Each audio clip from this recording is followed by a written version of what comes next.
درود بیننده گرامی، با برنامه خبری و تحلیلی اخباری آزادی من طاهری سفر شما را از استودیوی مرکزی رادیو آزادی در پراگ همراهی میکنم. امروز جمعه 26 ایول است. نخست نگاه به چند موضوع برنامه. شکار مهاجران و یا جبهه نوی جنگ، پلیس سنت پتربورگ برای تفتیش مهاجران ماشین‌های زیر پوش را سفربر کرد و از بازداشت 300 مهاجر خبر داد. مقامات میگویند بیماری که در بین چاروا در تاجیکستان پنهان شده است به انسان نمیگذرد، ولی باید احتیاط کنید. برای مشتریان مسئله گران شدن قیمتی گوشت است. روزهای پیشین و 70 بود، حاضر 85 علاقه. بنیاد یک قطعه شاهرای مهمی که تاجیکستان و چین را به هم وصل میکند به تأخیر افتاده است و امسال به پایان نمیرسد. ضرور میکنند سنگ میگلده تا ریمونت میکنند تا بلدوزر تازه کند که. در ادامه جستجو و تفتیش مهاجران در روسیه، مقامات این کشور در چند روز گذشته ماشین‌های زیر پوش را سفربر کردند که اساساً در زمان جنگ به کار میبرند. در شهر سنت پتربورگ و ولایت لنینگراد در مجموع 25 پاسگاه تفتیشاتی گذاشتند و به 250 مأمور میلیسا، گواردی ملی و FSB خدمات امنیت فدرالی روسیه امر دادند که مهاجران را تفتیش کنند. عملیات اساساً در راه‌های صورت گرفت که به دومین شهر بزرگ روسیه و زادگاه ولادیمیر پوتین رئیس جمهوری روسیه میبرند. با گفته مقامات در جریان عملیات وسیع مقیاس 300 خارجی را با اتهام قانون شکنی از جمله رعایت نکردن قاعده‌های مهاجرت دستگیر کردند. و یک وکیل مردمی روسیه که به ادعای او هفته گذشته 3 زاده تاجیکستان و ازبکستان سر او را زده خونسار کردند، به دومای دولتی طرح قانونی را فرستاده است که ثبت نام دیاسپوراها و اتحادیه‌های قوم و ملت‌های دیگر را سخت می‌کند. به قول میخائیل ماتویف، دیاسپوراها برای روسیه خطرناکند چون مثل یک حکومت علاهیده فعالیت می‌کنند. همکارم خیرامان بقازاده گزارش می‌دهد. وکیل думаи давлатии Русия Михаил Матвеев пешниҳод кардааст ки диаспора ё ҷамъиятҳои миллӣ дар Русия агар дар кори онҳо шаҳрвандони хориҷӣ иштирок ва рамзҳои давлатҳои бегонаро истифода кунанд, бояд иттиҳодия ном дода агенти хориҷӣ эълон шаванд. додгоҳҳои Русия баъди ҳуҷуми артиши ин кишвар ба хоки Украина ҳазорҳо созмон ва шахсиятҳои алоҳидаро тамғаи баҳс барангези агенти хориҷӣ доданд, чун ошкор зидди ҷанг садо баланд карданд. як раҳбари ҷамъияти тоҷикон дар Русия ки собиқаи беш аз 30 солаи кор бо муҳоҷиронро дорад, даъвои вакили думаи давлатиро беасос номид. исми ӯро бо далелҳои амниятӣ нашр намекунем, вале дар шарҳи назараш рӯзи 26 июл ба радиои озодӣ ӯ гуфт, бар асоси қонунҳои амалкунандаи Русия танҳо шаҳрвандони ин кишвар ҳаққи таъсиси ҷамъиятҳои миллиро доранд ва кори ин созмонҳо ҳам бар асоси қонунҳои Русия ба роҳ монда мешавад. ӯ гуфт: ҷамъиятҳои миллии тоҷикон дар Русия аз замоне пайдо шуданд ки мардуми мо ба инҷо гуреза шуда омаданд. онҳо ҳеҷ ҳуқуқе надоштанд. маҷбур шудем ки ҷамъият бисозем ва аз ҳамин одамон дифоъ кунем. инҳоро милисаҳо мезаданд, ба хонаҳояшон медаромаданд, пулҳояшонро мегирифтанд. имрӯз акнун боз ҳамон корҳо сар шудааст. поймолкунии ҳуқуқи шаҳрвандони Тоҷикистон дар Русия. дар дигар давлатҳо баръакс ба инҳо кор медиҳанд. мехононанд, хобгоҳ медиҳанд, ҳуҷҷатҳояшонро дуруст мекунанд. баъди ҳамла ба толори консертии канори Москав 22 март ва дар қатли 144 нафар гумонбар шудани асосан шаҳрвандони Тоҷикистон, мақомот дар Русия ҳамаҷониба фишору саркӯби муҳоҷиронро шадидтар карданд.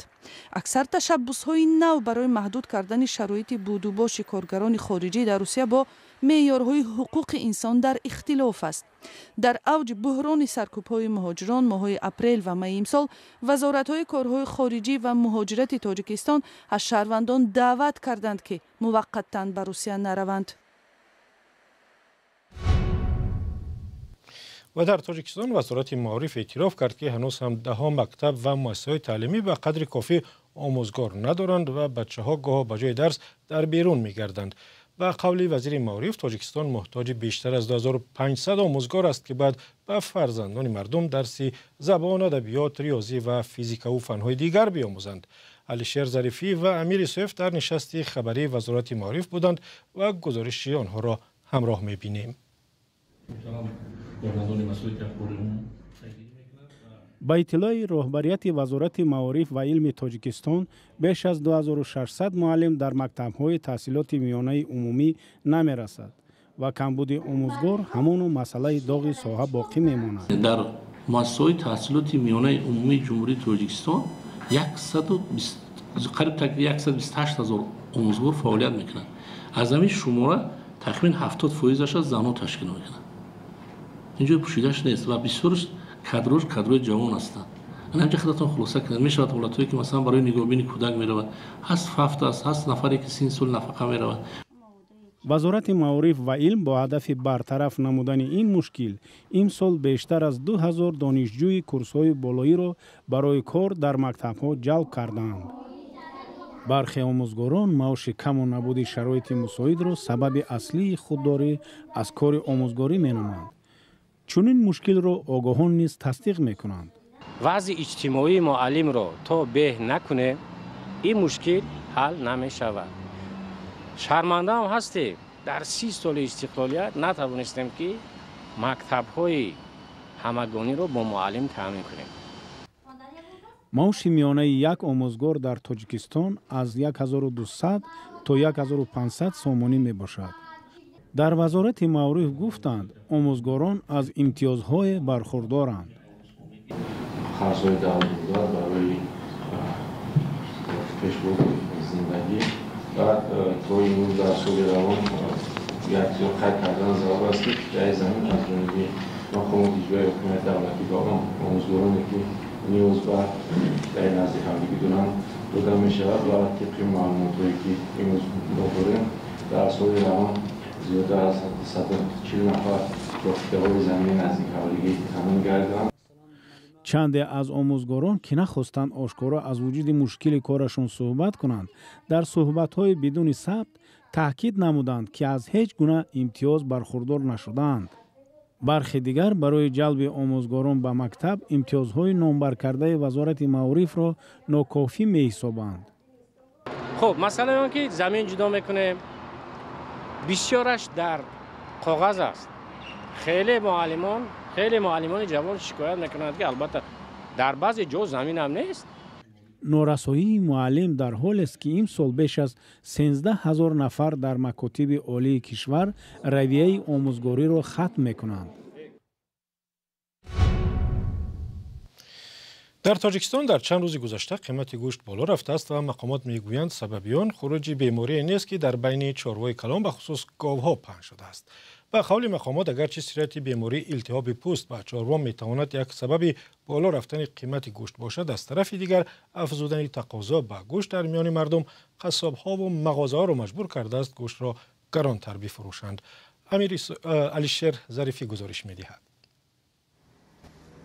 وزارت کشاورزی تاجیکستان از پیدا شدن بیماری میان چاروا خبر داد که در بعضی منطقه‌های کشور مشاهده شده است.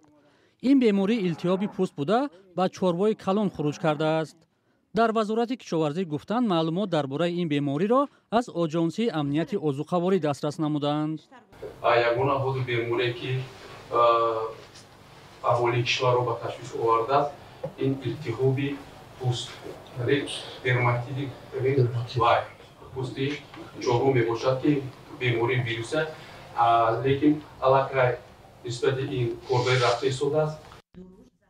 در وزارت کشاورزی گفتند برای پیشگیری این بیماری در سراسر کشور امگذرانی به نقشه گرفته شده است. خطر فقط اگر در سال سازده هم چاروا زیان برسند خلاص و اهالی این کسال در این صورت نمی‌یابد از جمله زامنشان رسید. از چاروا فقط که اگر از چاروا اگر کنترکوی اگر که رسون اگر سیراد یافته باشند در چاروای دیگر می‌گذرند. بوری اول است. بله. یک متخصص در آژانسی امنیت عضوقواری توصیه داد که چاروای گرفتار بیماری التهاب پوست را شش و جگرش را استعمال نمودن ممکن است، ولی گوشت و شیر آن را بعد سخت پختن خوردن ممکن است. در وزارت کشاورزی دقیق پاسخ ندادند که این بیماری چگونه پیدا شده است و تا حال چند حالت را ثبت کردند. پیدا شدن بیماری التهاب پوست میان چاروا را گوشت فروشان شنیدند. آنها نخواستند در این باره صحبت کنند. برخی ساکنان نگرانی کردند که در این چند هفته اخیر نرخ گوشت گران شده است و بعضی سر و صداهایی هست که سبب همین بیماری است. روزهای پیشینه 70 بود، حاضر 85 علاقه. وزارت کشاورزی گفت افزایش نرخ گوشت به این بیماری ربط ندارد، بلکه طلبات به استعمال گوشت بیشتر شده است. خروج بیماری‌های گوناگون میان چاروا در گذشتن ثبت شده بود و ساکنان هم از تلف چاروای خود از تاثیر هر گونه بیماری‌ها نگرانی داشتند. حالا مسئولان برای پیشگیری بیماری التیاب پوست دست به کار شدند تا بخش چارواداری از این بیماری زیانی جدی نبیند. ای هموطنی عزیزتر از جان، ای یوسف امروزی کنعان، بیرون ز وطن چی حال داری؟ بیا و از روزگارت ما را آشنا کن. بینندگان عزیز، اگر شما دور از تاجیکستانید و از نازکی‌های مهاجرت آگاه هستید و می‌خواهید دیگران نیز بدانند، پس این برنامه برای شماست. روزگار مهاجر، مطابق شوی با محیط نو، قصه‌های انسانی و سبق‌های حیاتی. مقامات وزارت نقلیات میگویند ساختمان یک قطعه راه ناهموار ولی مهمه که تاجیکستان و چین را به هم می‌پیوندد اندکی دیرتر به پایان میرسد.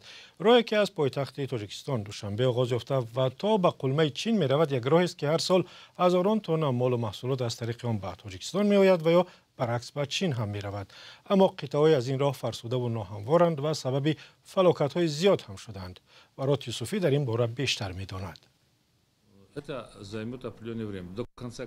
азим иброҳим вазири нақлиёти тоҷикистон аз таъхир дар бунёди шоҳроҳи душанбе кулма қитъаи қалъаи хум ванҷ хабар дод. ӯ 24 июл дар нишасти хабарӣ дар душанбе гуфт сохтмони ин қитъаи роҳ то моҳҳои аввали соли оянда давом хоҳад кард, дар ҳоле ки пешбинӣ шуда буд ки охири имсол кори роҳсозӣ ба поён расад. Две тоннели там будут построены, один 1,8 километров, другой 3,4 километра, общий 5,2. С учетом этого, там, ну и выправление определенных там... онҷо ду нақб сохта мешавад, яке 1,8 километр ва дигараш 3,4 километр. дар маҷмӯъ 5,2 километр мешавад. 5,2 километр нақб ба таври кофӣ тӯлонӣ аст. онҷо ҳамчунин 5 галерея бунёд мешавад. 15 пул 150 иншооти сунъӣ, албатта ин вақти бештарро мегирад. то охири сол мо ба сарф кардани меҳнати сангин метавонем сохтмонро ба итмом расонем. аммо ба хотири сифати кор коҳиш наёбад, шояд чанд моҳи дигари соли оянда давом меёбад, вале кор бо суръат идома дорад. мо талош дорем сифати корро ҳам таъмин намоем. дарозии ин бахши роҳ байни ванҷ ва қалъаи хум 109 километр буда, бо созии он дар моҳи июни соли 2022 сар шуда буд. ин бахш аз қисматҳои душворгузари роҳ ба шумор меравад. барои босозии он ҳукумати чин зиёда аз $200 миллион грант ҷудо кардааст. ронандагон ва мусофирон мегӯянд таъмири роҳ барояшон душвориҳо овардааст, аммо умед ба беҳбудии он доранд. ضرور میکنن سنگ میگلده تا ریمونت میکنن تا بلدوزر تازه کند که نمان میکنن را تازه میکنن با چه میکنن اعلام میکنن. با کارهای اساسی تعمیر و نوسازی این قطعه شرکت China Road and Bridge Corporation چین مشغول است. این راه برای تاجیکستان شاهراهی استراتژیکی دارای اهمیت بین‌المللی به شمار می‌رود، ولی با وجود این قسمت‌های زیادی آن ناهموار و خطرناک است. سالانه در این راه چندین رانندگان و مسافران جان می‌دهند. یک سبب چنین صدمه‌ها نیز خرابی راه است. از نقطه نظر اقتصادی این راه اهمیت زیاد دارد، زیرا مال‌های اساسی از چین به تاجیکستان از همین راه وارد می‌شوند. امروز در مراسم با تنطنه افتتاح بازی‌های تابستانه المپی بیش از 7,500 ورزشکار از کشورهای گوناگون در 85 کشتی از مرکزی پایتخت فرانسه می‌گذرند. پیش بینی می‌شود که هنگام حرکت کشتی‌ها در اودیسه 300,000 نفر به پیشوازی هیئت‌های المپی می‌آیند. در بازی‌های 33 تابستان المپی که از 26 ایول تا 11 آگوست ادامه می‌یابد، تاجیکستان را 14 ورزشکار نمایندگی می‌کنند. بیننده ارجمند 15 دقیقه که داشتیم به پایان رسید. از آن که تا این لحظه ما را تنها نگذاشتید بسیار سپاسگزاریم. خبر و ویدیوهای بیشتر را میتوانید در وبسایت ما azadi.org بخوانید و ببینید. در فیسبوک، اینستاگرام، تیک تاک و ایکس نیز هستیم. تا دیدار در برنامه‌های دیگر، خدا نگهدار.